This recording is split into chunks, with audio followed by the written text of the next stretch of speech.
Magandang umaga po sa ating lahat. Isang mapagpalang araw po.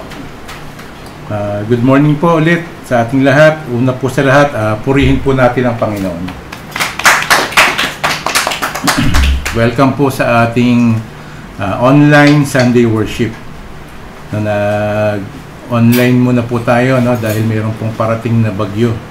No, blessed Sunday po ulit sa ating lahat. Praise God po, narito po ulit tayo para sa ating Panginoon. Tayo po ay magpupuri, sasamba sa Kanya, i-glorify po natin Siya sa pamamagitan po ng panalangin at pag-awit po ng papuri. No? Meron nga pong parating na bagyo, no? Super typhoon, pero hindi na, medyo bumaba na po yata, no? Hindi na po yata siya ganun ka, ano, pero malakas pa rin po daw, no, sabi ng DOST Pag-asa. Tayo raw po ngayon, ang Bulacan ay nasa signal number 3, no. Kung natatandaan po natin mga kapatid na yung pong message ni Pastor Hill, no, tatanungin ko po kayo na nag-aalala po ba kayo, no, na nagwo-worry ba kayo, natatakot ba kayo sa bagyo na ito, no? Kung babalikan po natin itong message ni Pastor Hill, ayon po sa banal na kasulatan, no?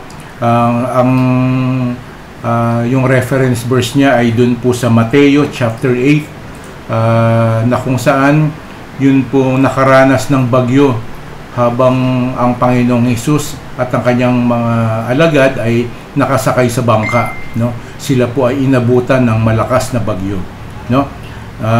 Dahil nga po sa sobrang lakas, hinahampas po sila ng hangin, ng malakas na alon.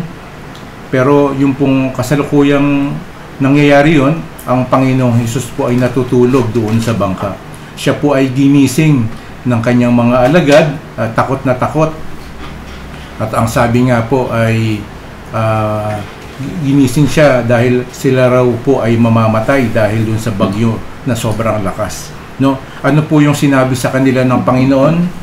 Sabi po niya, tinanong sila, bakit kayo natatakot? No? Sabi ng Panginoong Hesus sa kanila, napakaliit naman ng inyong pananampalataya. No? Kaya po ang Panginoong Hesus ay bumangon at pinatigil niya ang hangin at ang alon. At ito nga po ay ang panahon po ay bumuti, nawala po yung bagyo, nawala po yung malakas na hangin, at kumalma po yung dagat o nawala po yung mga alon. Ganon din po tayo mga kapatid, bilang mananampalataya, ang atin pong pananampalataya sa Panginoon ay tibayan natin, no? Sapagkat wala pong imposible sa Panginoon. Tayo po, limitado lang sa atin pong mga kakayanan, limitado lang po tayo. Pero sa atin pong Panginoon, wala pong imposible, no? At yung pong kanyang yung kanyang mga pinili, yung pong mananampalataya ay patuloy niya pong inaalagaan at pinoproteksyonan, no? Kaya po ngayon pong umaga nito, sama-sama po tayo, no? Tayo po ay magpuri sa Panginoon, sambahin po natin siya, no? At sama-sama po natin pag-aralan ang mga ilang talata sa banal na kasulatan na ito po ay maging kalakasan po sa bawat isa sa atin. Sige po, tayo po ay magsimula sa isang panalangin. Tayo po ay manalangin. Panginoon, maraming salamat po sa araw po na ito, sa amin pong online Sunday worship. Panginoon, kami po ay nagpapakumbaba sa inyong harapan. Kami po ay humihingi ng tawad sa aming mga pagkukulang, mga pagkakamali, Panginoon. Patawarin niyo po kami, Panginoon. Kami po, Panginoon, ay sumasamba, nagpupuri, ginoglorify po namin ang inyong pangalan. Panginoon, sa pagkakataon po nito, sa oras po na ito, Panginoon, gabayan mo po kami sa aming gawain. Gabayan mo po kami, ang bawat isa, sa aming mga plano, mga gawain, Panginoon. Kami po, Panginoon, ay umaasa at dumidepende at lubos na nagtitiwala sa inyo, Panginoon. Panginoon, sa mga oras po na ito, sa aming pong Sunday worship, Panginoon, gabayan mo po kami buksan mo po ang aming puso, ang aming isipan upang maunawaan po namin ang inyong mensahe. Gabayan niyo po ang aming youth pastor na si Pastor Robic sa kanyang ibabahagi ngayon. Gabayan niyo po siya ng inyong espiritu, Panginoon. Gabayan mo po ang bawat isa, ang aming isip, ang aming puso, Panginoon, upang makatanggap po kami ng katotohanan. Magabayan niyo po kami upang makasunod po kami sa inyong kalooban, Panginoon. Panginoon, pinapanalangin po namin ang bawat isa, ang kaligtasan po ng bawat isa, Panginoon, na sana po ay ang aming pong pananampalataya ay nasa inyo po, Panginoon. Alam po namin, hindi niyo po kami papabayaan sa darating po na malakas na bagyo, Panginoon. Kaya sa inyo lang po kami umaasa at tumidepende, Panginoon. Ingatan mo po ang bawat isa, bigyan niyo po kami ng kapayapaan, ng kaligtasan, Panginoon, aming isip, ang aming puso, Panginoon. Sa inyo lang po kami umaasa at dumidepende. Muli po, Panginoon, kami po ay nagpupuri at sumasamba sa inyo, Panginoon. Maraming salamat po sa ngalan po ng Panginoong Hesus na aming tagapagligtas. Amen. Amen. Amen.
Basahin natin sa unang Korinto, chapter 11, verse 23 to 28.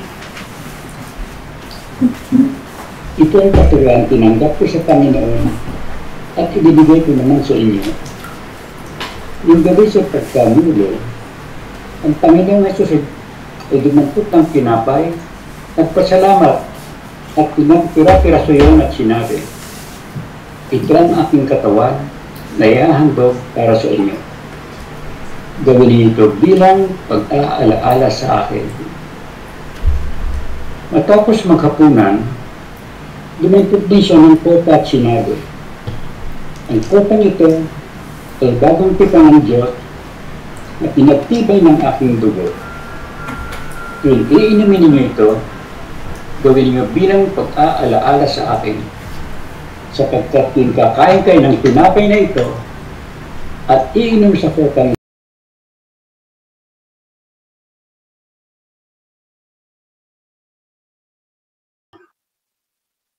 ang sino mang kumain ng tinapay at umiinom sa kopa ng Panginoon sa paraan di nararapat ay nagkakasala sa katawan at dugo ng Panginoon. Kaya't dapat siyasatin ng tao ang kanyang sarili bago kumain ng tinapay at uminom sa kopa. Purihin natin ang salita ng Diyos. Suriin po natin ang ating mga puso.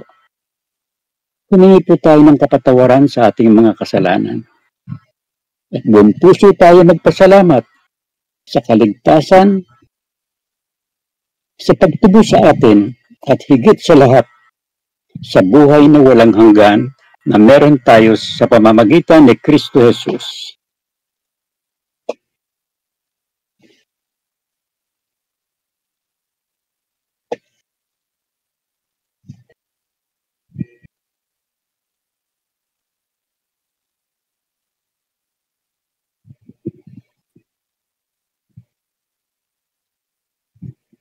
Sabay-sabay natin pagsaluhan ang simbolo ng katawan ng Panginoon.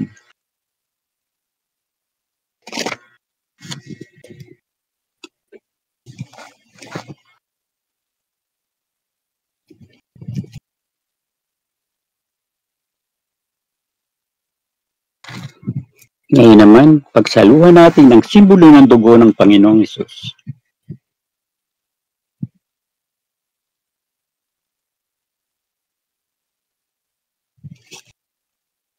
Tayo po ngayon makikinig sa mensahe na ibabahagi po sa atin ng ating kapatid na si Youth Pastor Robbie.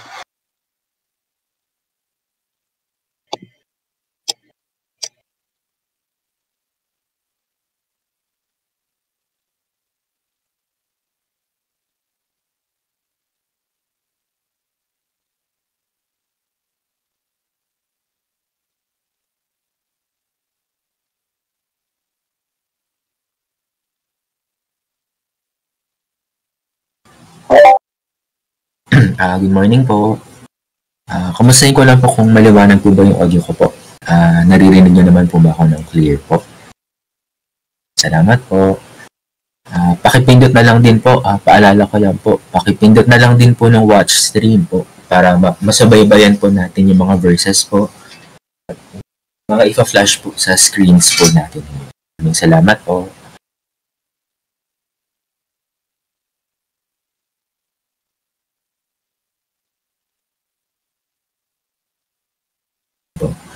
Muli po, good morning po sa ating lahat. Good morning po, church. No? Kumusta po? No? Kumusta po yung nagdaan pong linggo? No? Welcome po again sa ating pong online Sunday worship. No?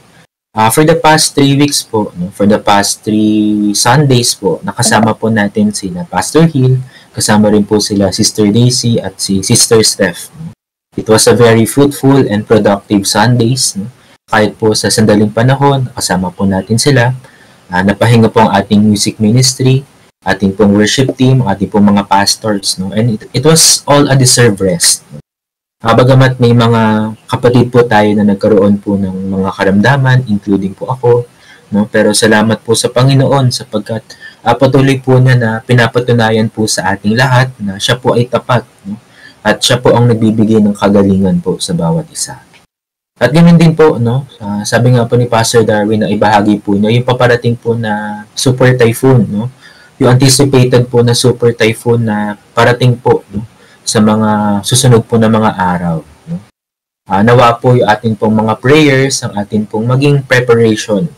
At patuloy po natin ipanalangin po ang ating pong bansa, ang ating pong mga kapatid, at nawa po ang ating Lord po ang ating pong maging strong refuge po natin sa mga uncertainties at sa mga pagdadaanan po natin sa mga susunod po na mga araw. Ngayong umaga po, no, sa pagpapatuloy po ng ating praise and worship, no, pagninilayan po natin muli ang salita po ng Diyos. Pero bago po ang lahat, no, gusto ko po kayong tanungin kung ano po ba para sa atin ang definition po ng luxury. No? Ano po para sa atin ang ibig sabihin po ng luxury? No? Sa mundo po kasi natin ngayon, no, in today's world, no, yung mga tao po ngayon define luxury in so many ways. No? Siguro para po sa iba, ang luxury po, ibig sabihin po nito yung mga treasures, no, or kayamanan. Let's say, yung mga material things po na matatagpuan po natin in this world. Pero sa totoo lang po, no, sa generation po natin ngayon, ang tunay na po na luxury ay hindi na daw po hindi na daw po kayamanan, hindi na daw po mga treasures. No? True real or true luxury na daw po is having time and having real rest. No? Sino po dito yung nag-agree, no? Na yung parang tunay na po talaga na luxury is being able to work, to reach your goals, but at the same time, no, nagkakaroon ka ng panahon para makapagpahinga, mas nagkakaroon tayo ng oras na gawin yung gusto natin, at yung pakiramdam po na excited po tayo na gumising araw-araw, no? Because meron po tayong nilook forward to. Pero meron daw po isang klase po ng luxury na mas priceless pa po above all things, no? At ganito rin po yung pakiramdam po niya, no? Ganito rin po yung pakiramdam po niya na parang yung alam niyo po yun na nakakapagtrabaho ka pero at the same time nakakapagpahinga ka. Something that money can never buy. And that is the kind of security that brings contentment, that brings peace, and that also brings comfort sa buhay po natin. Ito po yung tinatawag po natin na blessed assurance that we have from God. Pwede po ba natin sabihin blessed assurance? No? Kahit naka-off po yung mic po natin, sabihin po natin blessed assurance. No? You know, when you have that blessed assurance, kahit na gaano ka busy, kahit may mga kulang o problema tayo sa buhay, o pinagdadaanan po sa buhay, is that meron pa rin pong peace or katahimikan po sa puso po natin. Meron po tayong kapanatagan deep inside kasi alam mong na Lord, kahit anong mangyari, I'm safe in your hands. Ganun po yung pakiramdam po niya. Last Sunday, kung marirecall po natin, our head pastor po, si Pastor Hill po, he shared about his sermon entitled Scheduled Upgrade. Ito po ay nanggaling po sa reference verse po na 2 Corinthians 5 verses 1 to 9. Kung saan tayo po ay napaalalahanan at ito rin po ay isang beautiful reminder na yung katawan po, no, the body that we live in, yung tinatawag nga po na earthly tent, no, ito po ay maaari pong manghina, ito po ay maaari pong magkaroon ng sakit, ng karamdaman, at pwede rin po itong mag-breakdown or mag-deteriorate over time. Pero sa kabila po nito, meron pong dakilang pangako ating pong Panginoon, ng ating pong Diyos, no? That God has already prepared something better. No? Ano po yung mga pinangako po niya sa atin? No? Kasama po dun yung a mansion in heaven, a body that will never grow old, never get tired, never feel pain, never get sick again. Isipin niyo po yun, a perfect and glorified body, at hindi lamang po yun. Makakasama rin po natin eternally habang buhay ang ating pong Panginoon. Napakaganda po ng image na yun. No? At napakaganda po ng pangako po ng Diyos po sa atin ngayon. At ito pong mga bagay po na ito, itong pangako po na binibigay po sa atin ng Panginoon, ito po yung nagbibigay po sa atin ng tunay po na kapahingahan, ng tunay po na nakatahimikan, ng true peace, no? That's the kind of luxury na hindi po nabibili.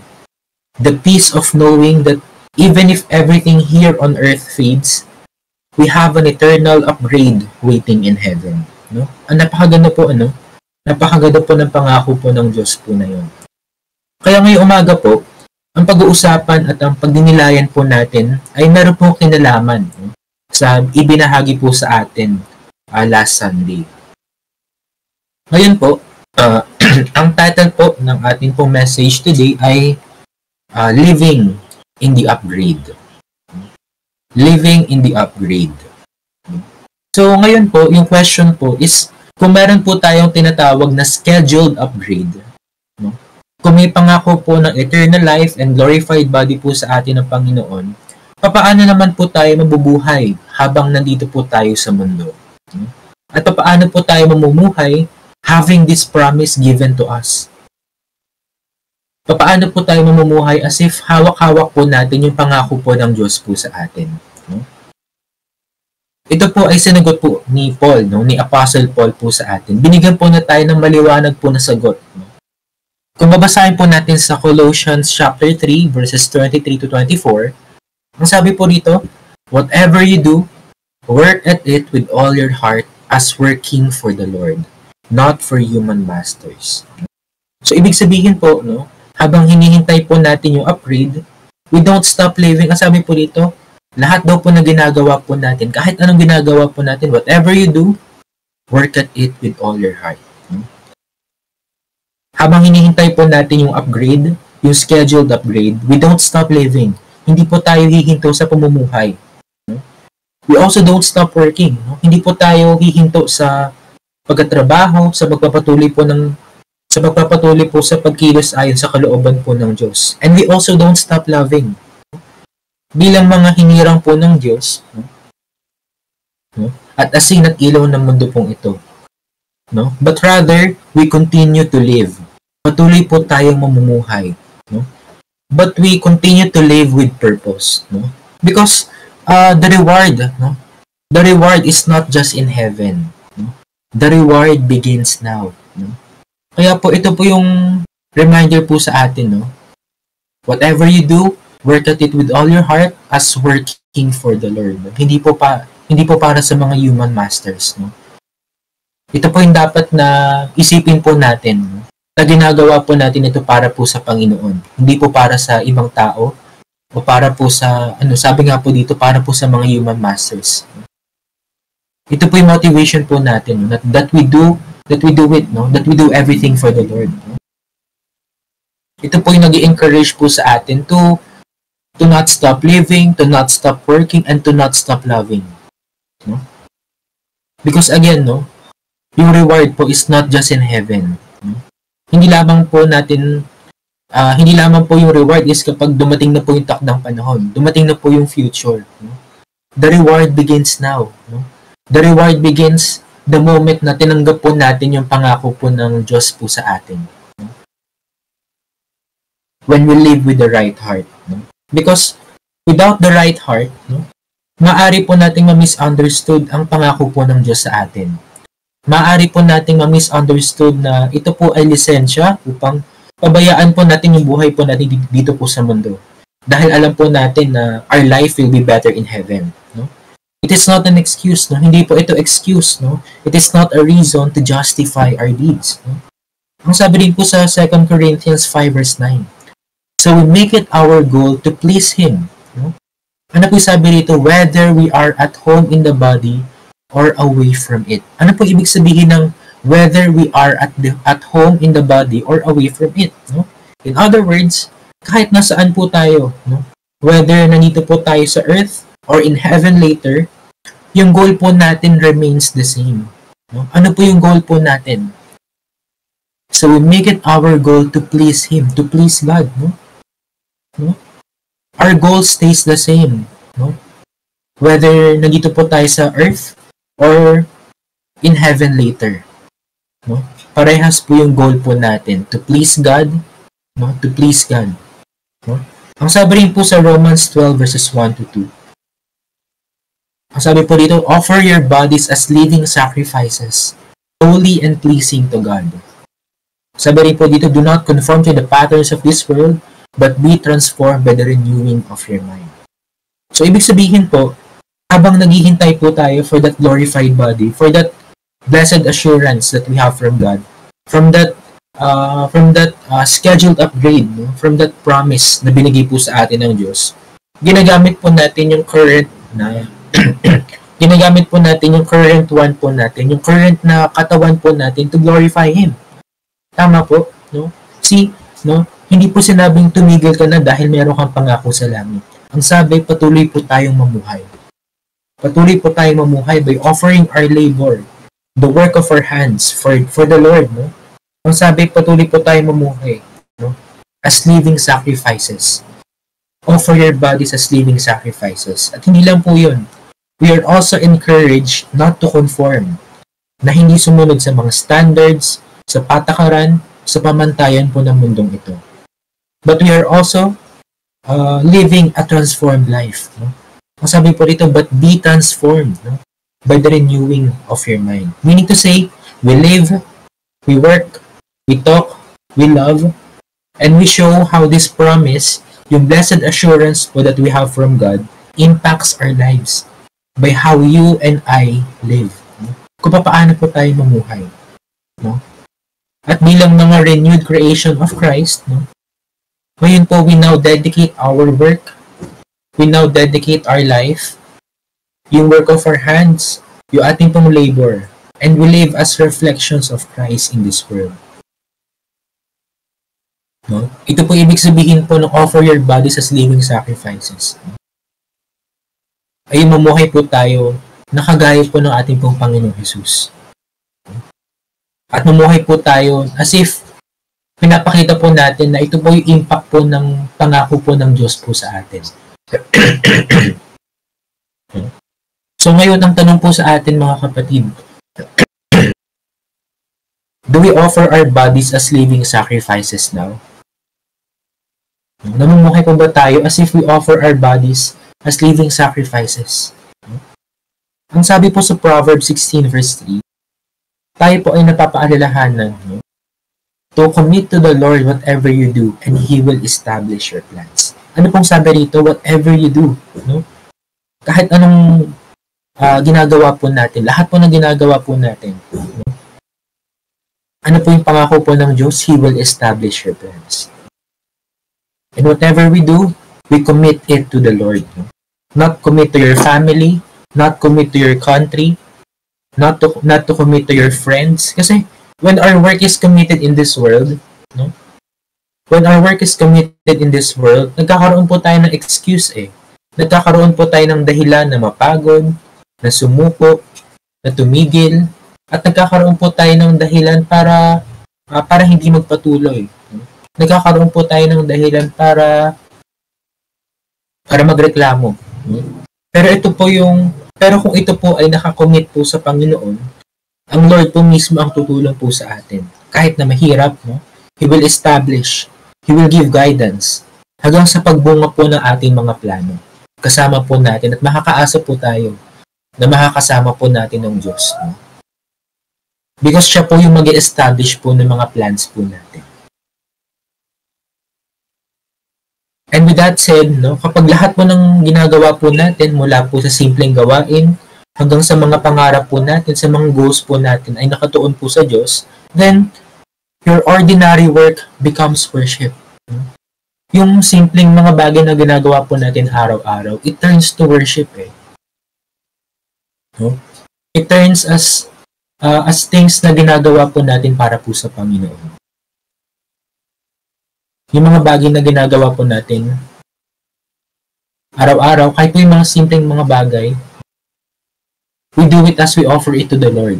We do it as if we do it to glorify God.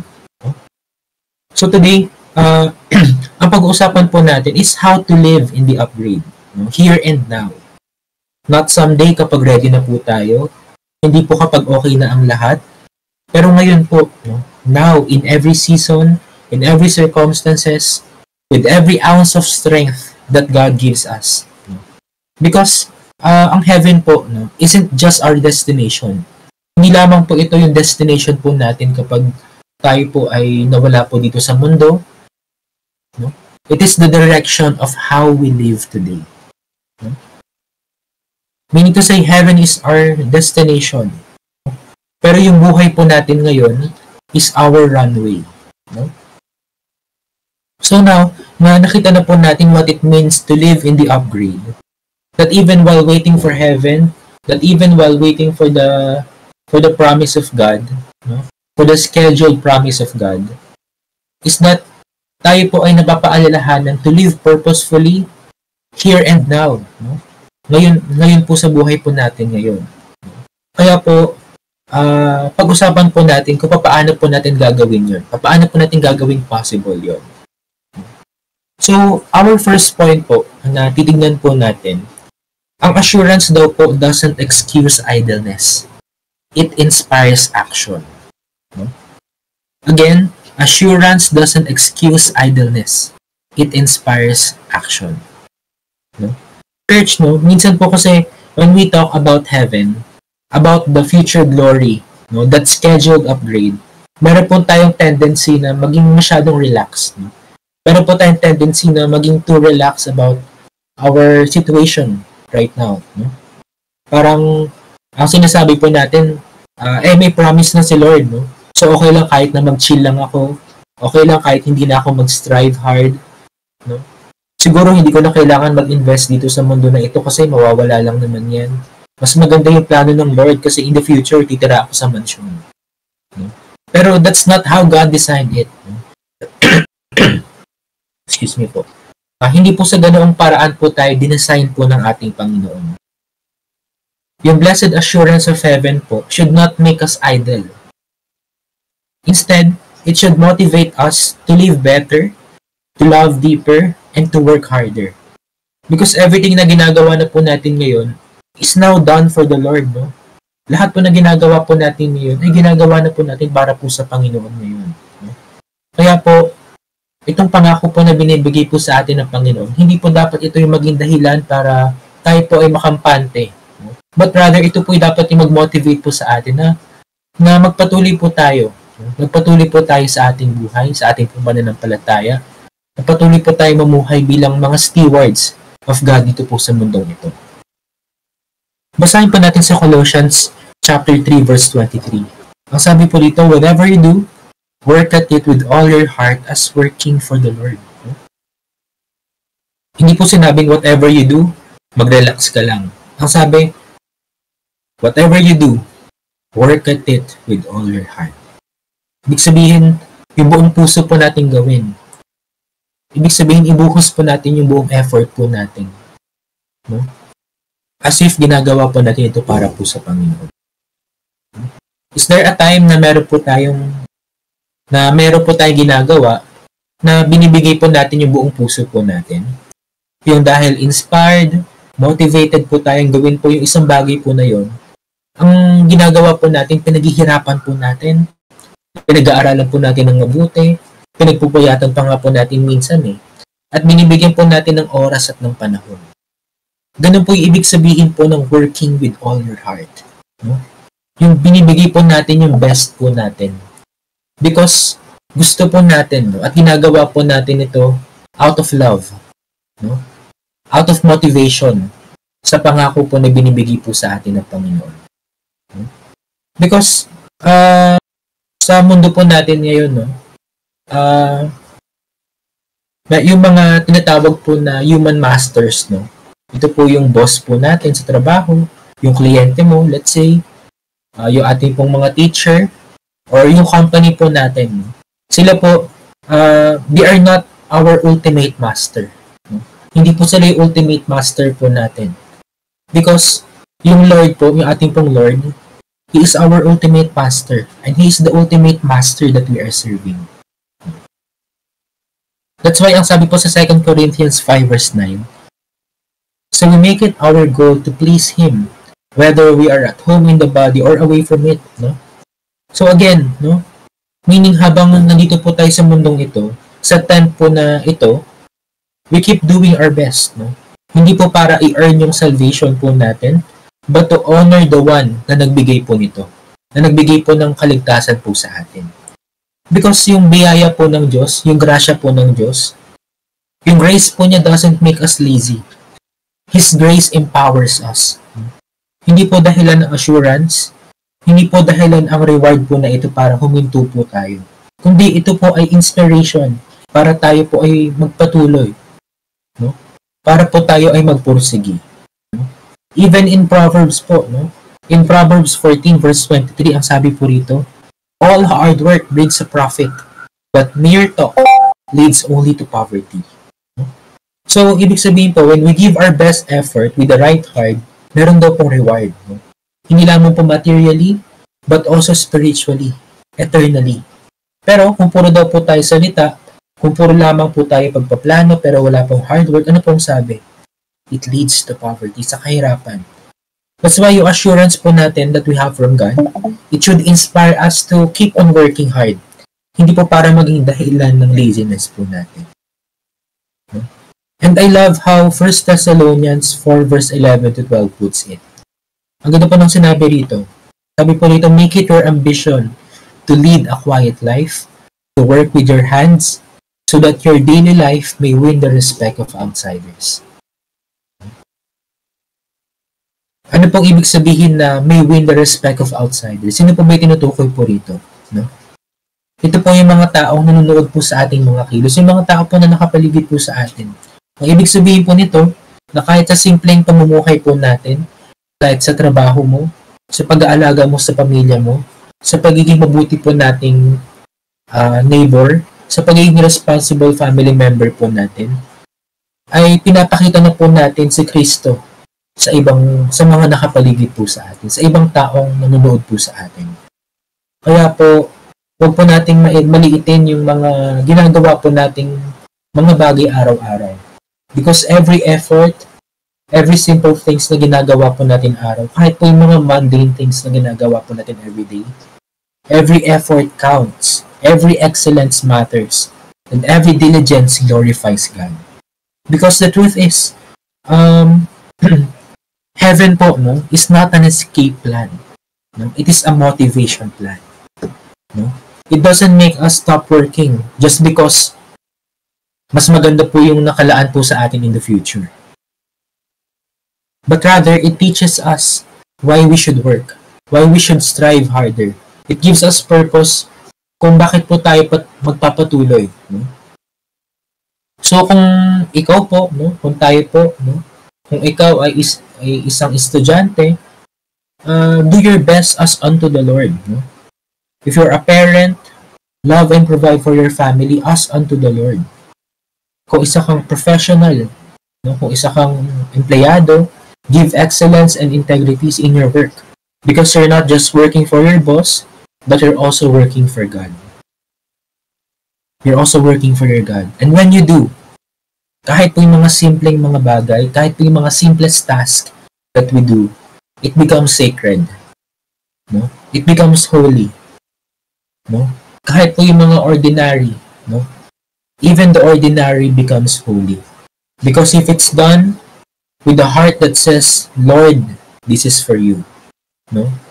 Even the ordinary becomes holy sapagkat ginagawa po natin ito na may pusong nagsasabi na Lord, para sa iyo lahat ito. At ginagawa ko ito para sa iyo. Para i-glorify ka at para papurihan ka. Amen po. No? So now church, no? Let's move po sa ating pong pangalawang point. Our second point is that taking care of this tent, no? The body that God gave us. So kung tayo po, meron po tayong glorified body na darating in the future, in eternity, does it mean na baliwala na po itong katawan po natin ngayon? Hindi po, no? Hindi po baliwala yung katawan po natin ngayon because habang hinihintay po natin yung heavenly body po na yun, God calls us to honor this earthly body na meron po tayo, this tent that He entrusted to us. Ang sabi po sa 1 Corinthians 6, verses 19 to 20, Sabi po dito, do you not know that your bodies are temples of the Holy Spirit?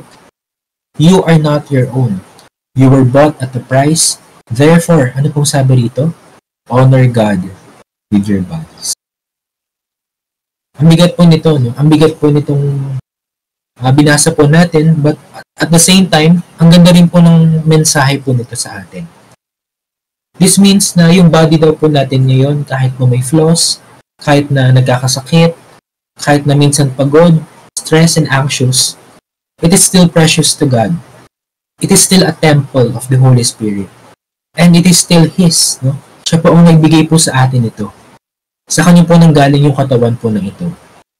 And one of the greatest ways to love and to honor God, to love others, and to love yourself, is to take care of this temple that God entrusted us, that God gave us. Hindi po out of vanity, but out of gratitude.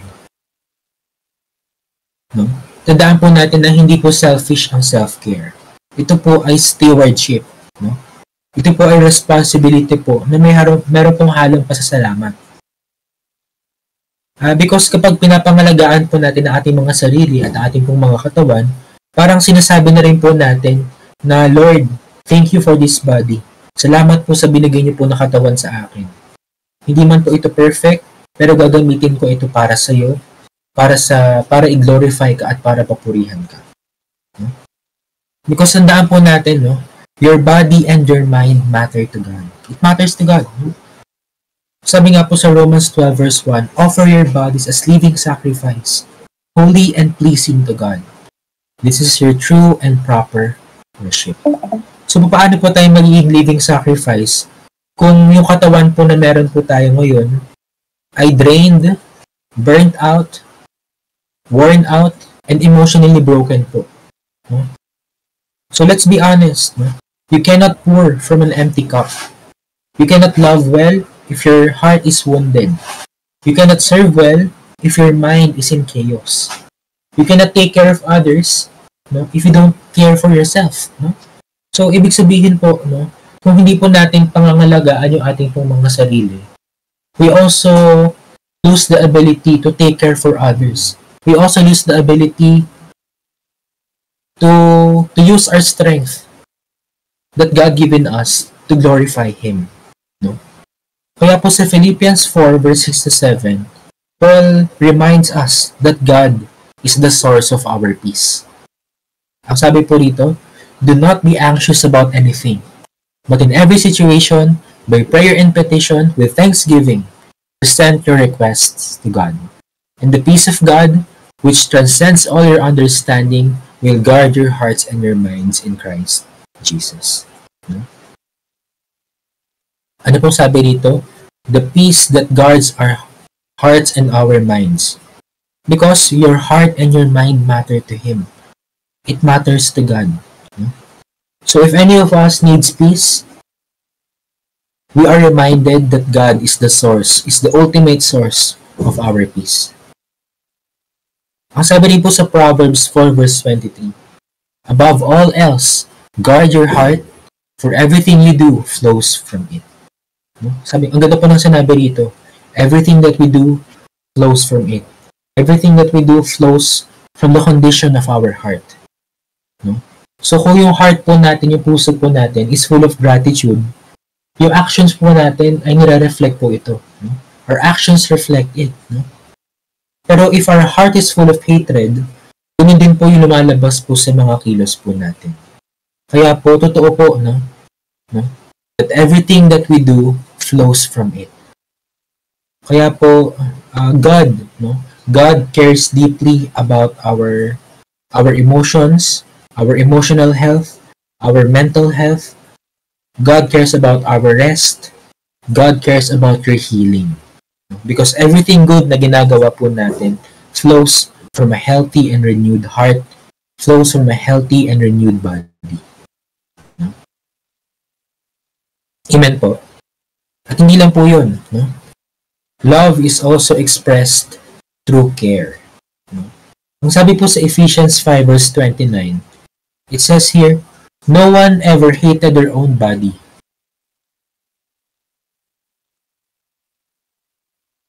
And sorry po, hindi po natin na-include yung verse, pero ang sabi po rito sa Ephesians 5, verse 29, again, no one ever hated their own body, but they feed and care for their body, just as Christ does the church. Ang ibig sabihin po nito, loving yourself is part of loving God. And loving yourself is what enables you to love others as well. So kung tayo po, kung isa kang magulang, how will you provide for your family if your health collapses? Kung isa kang estudyante, how will you study if your mind is exhausted? If you're a professional, how can you work excellently, diligently, if your body is neglected? Kung pinapabayaan mo yung katawan mo. If you're a believer, how can you serve if your spirit is empty?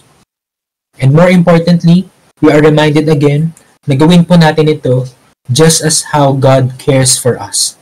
Ang sabi nga po, sa Ephesians 5 verse 29, just as Christ does the church. We are reminded na gawin po natin ito just as how God cares for us. Paano po ba pinapakita po sa atin? Paano po ba ipinaparanas po ng Panginoong Hesus ang pag-ibig po niya sa atin? He demonstrates a selfless and sacrificial love para po sa atin.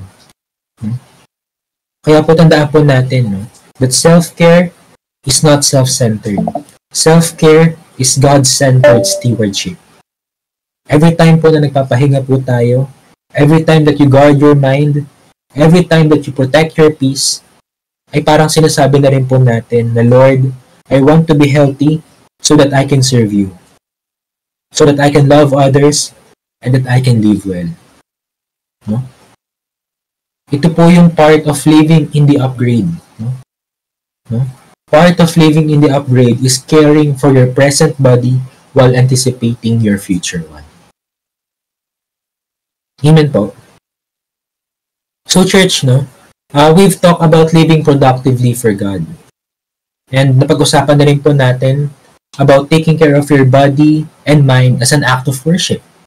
So now, pag-usapan naman po natin yung heart behind all of it. Kasi kahit nagaano ka ka-diligent, kahit nagaano mo kaalagaan yung sarili mo, kung yung motivation po natin is misplaced, kung para lang mapansin o para ma-please ang mga tao, yung purpose po natin, then we miss the real reason kung bakit po tayo nabubuhay, kung bakit po tayo naglilingkod, at kung bakit po tayo gumagawa po ng mga mabubuting mga bagay. Kaya po ito po yung pangatlong point po na titignan po natin. Living intentionally, not for impression.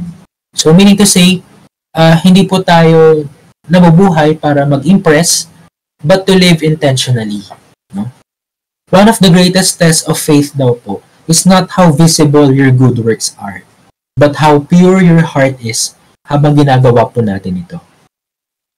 Ang sabi po ni Jesus sa Matthew 6 verse 1, be careful not to practice your righteousness in front of others to be seen by them. If you do, you will have no reward from your Father in heaven. Ang totoo po, hindi naman po masama ang gumawa po ng maganda, ng mabuti, pero minsan po kasi we fall into the subtle trap of doing things to be seen rather than to serve intentionally. Isang halimbawa po nito is yung social media. Ang social media po natin ngayon is very deceiving.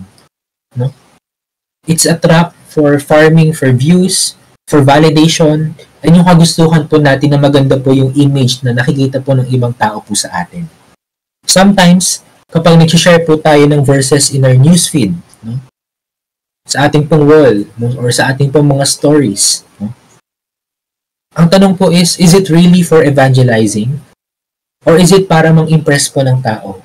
To condemn believers, to condemn unbelievers, para magsinungaling about sa tunay na buhay po natin, to deceive people or to gain popularity.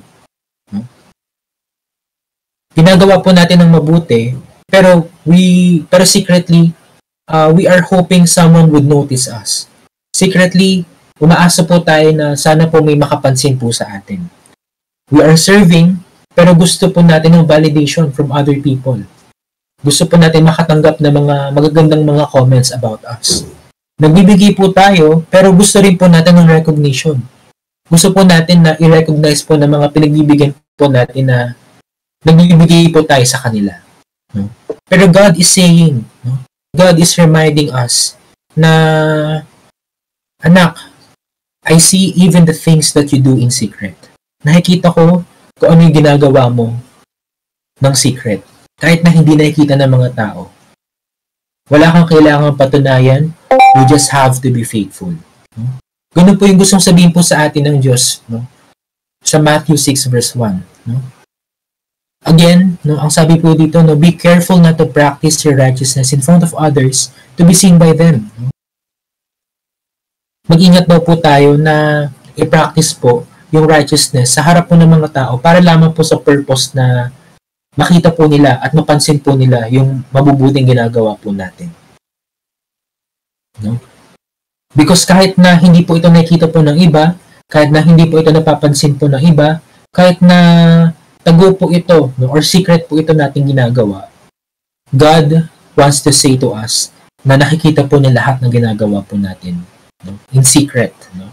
Na wala po tayong dapat na patunayan sa Kanya, patunayan sa mga tao sa paligid po natin.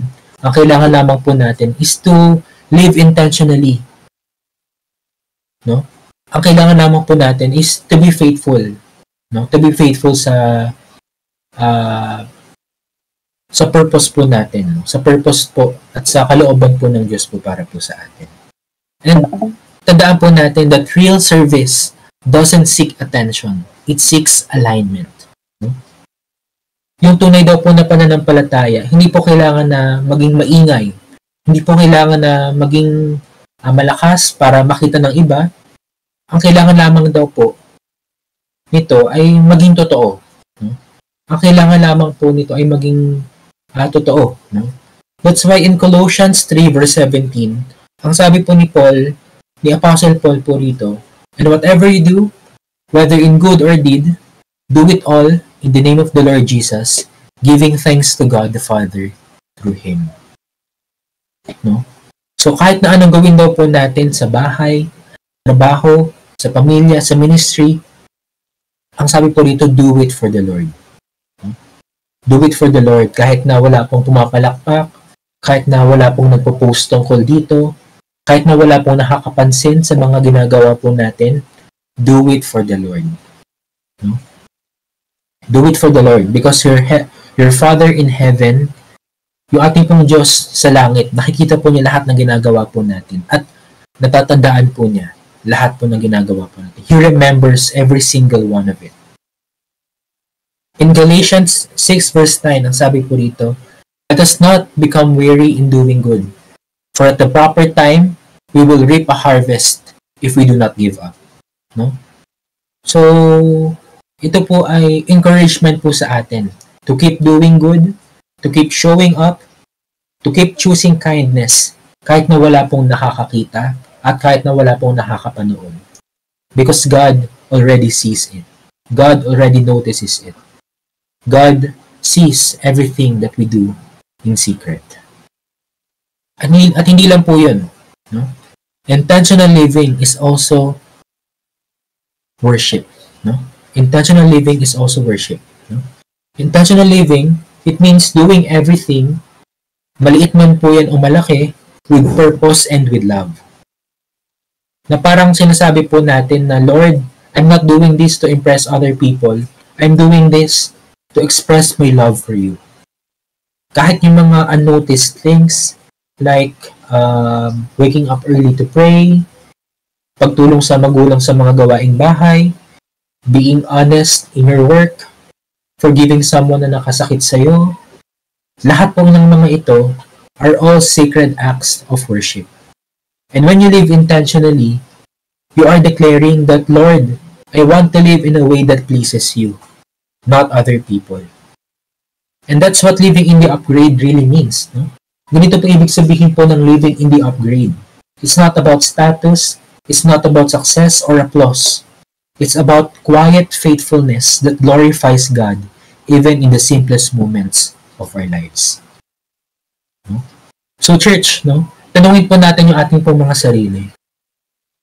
Am I living to be seen by others? Or am I living to be known by God? Because the most beautiful lives are not the loudest ones, but the ones lived quietly, with quiet faith, with steady love, and pure intention. That's the kind of life that heaven celebrates. So ngayon po, church, no, nakita po natin how God calls us to live productively, to care of ourselves and others faithfully, and to also live intentionally, not for impression but for His glory. But after everything, after all of our efforts, all of our service, our love, and our striving, there's something deeper po, no? Meron pong mas malalim po that God wants us to understand. Meron pong mas malalim po na bagay na gusto po ng Diyos na mas maunawaan po natin. That beyond all of this, there is a peace, a security, a kind of blessed assurance that keeps us grounded and rested. No? And that's where we end today. No? That's where we end today. Our pastor reminded us last Sunday about that scheduled upgrade. No? Napaalalahanan po tayo ni Pastor Hill about that scheduled upgrade, no? That we're going to experience when the time comes. A heavenly promise that is waiting for us, a mansion na hindi po gawa sa human hands, a body na hindi nakakaranas ng sickness and pain, a life, and also a life without sorrow, no? Pero habang hinihintay po natin yung araw po na yun, God wants us to experience a glimpse of that upgrade habang nandito po tayo sa earth, habang nandito po tayo sa mundo pong ito. God wants us na maranasan po natin yung glimpse, no? Yung pahapyaw po doon sa upgrade po na yun habang nabubuhay po tayo ngayon. Because heaven, no, again, is not just a destination. It is also a transformation that is happening within us, sa loob po natin. That when we live with contentment, when we walk with peace, when we rest in God's timing, and when we serve with pure love, we are already living in the assurance of heaven. No? At yun po yung tunay po na luxury. No? That's why Jesus said in John 14 verse 27, "Peace I leave with you, my peace I give you. I do not give to you as the world gives. Do not let your hearts be troubled, and do not be afraid." No? See, no? Yung real luxury daw po, hindi po yung mga material possessions. No? Hindi daw po kung ano po yung binibigay po ng mundong ito. Hindi po yung mga magarang bagay, hindi po yung mamahaling gamit, but having time, peace, and real rest in God. No? Ito po yung kind of wealth that the world cannot steal from us, and money can never buy. And when you have that peace, no? Kapag meron po tayo ng peace po na yun, ng katahimikan po na yun, yung kapayapaan po na yun, kahit na may mga problema po tayong pinagdadaanan, kahit na meron po tayong pinagdadaanan ng mga pagsubok, you can still smile and say, "I am secure." No? Because my life is in God's hand. No? Yung kahit na meron po tayong pinagdadaanan, meron pa rin po tayong dahilan para ngumiti, tumawa, at i-declare na tayo po ay secure sapagkat yung buhay po natin ay nasa kamay po ng ating pong Panginoon. At yun po yung tinatawag po na blessed assurance. Yun po ibig sabihin po ng blessed assurance. No? A luxury of peace, contentment, and divine rest. So as we close church sa ating pong pagtatapos, let's remember that heaven is not just about someday. It's not just about someday, it's about today. No? Kaya po, may we be encouraged to live in that upgrade. Ngayon din. No? Ngayon po. No? Let us all live in the upgrade right now. Let us all love intentionally. Let us all work with purpose. And let us all rest with peace. And we may continue to give thanks daily, knowing that this life po na meron po tayo ngayon, even with its imperfections, ito po ay nababalot pa rin po ng biyaya, ng grasya po, ng grace po ng ating Diyos. Because one day, yung grace po na binibigay po ng Diyos sa atin, yung grace po na pinaparanas po ng Diyos sa atin araw-araw, ito po yung maglilid po sa atin, ito po yung magaguide po sa atin pauwi. Ito po yung grace that will lead us home to the place that God prepared for us and to the eternal rest that never fades. Again, no, may we all be encouraged to live in the upgrade here and now. Maraming salamat po sa pakikinig at ito po ang mensahe po ng Diyos sa atin po ngayong umaga. Purihin po. Amen.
At uli po ay inaanyayahan ko ang lahat. Tayo po ay magtapos ng panalangin. O Diyos na aming Ama na dakila, banal at makapangyarihan. Muling pasasalamat po sa oras na ito sa aming online Sunday worship. Panginoon, salamat po muli sa bagong mensahe na naman na patuloy kaming napapaalalahanan sa pamamagitan ng aming kapatid na si Pastor Robic. Muling pasasalamat po sa paggabay mo sa kanya at sa taglay na karunungan at kaalaman. At sa pamamagitan niya, kami ay patuloy na itinutuwid at itong mensahe ngayon ay malaking pakinabang sa aming mga buhay at kaluluwa. Salamat po at patuloy na nadaragdagan ang aming kaalaman sa mga patuloy na nangyayari sa aming mga buhay. Mga kaalamang maghuhubog sa amin bilang mananampalataya ay patuloy namin na ipinapakita sa inyo na kami ay tunay at totoong sumusunod sa inyong mga kalooban.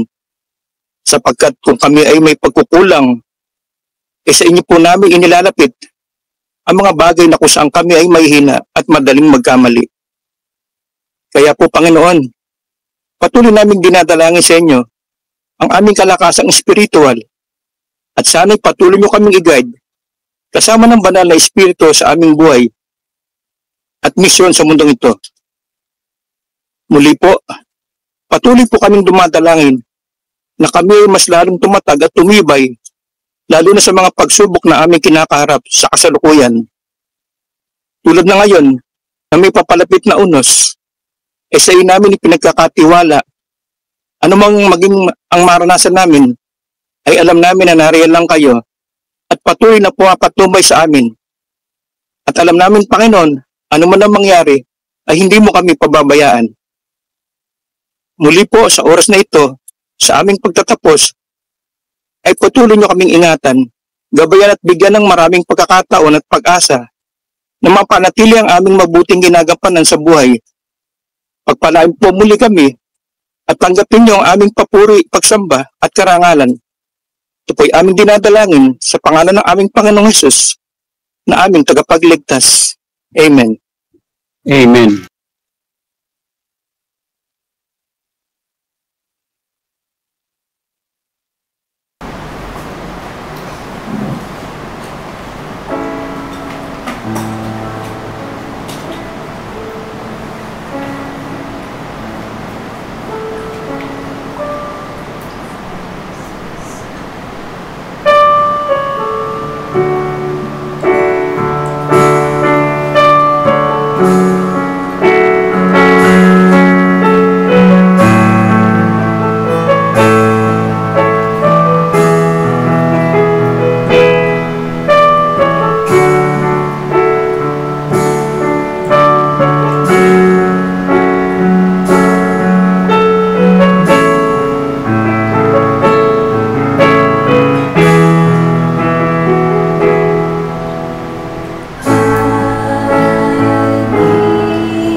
Praise God.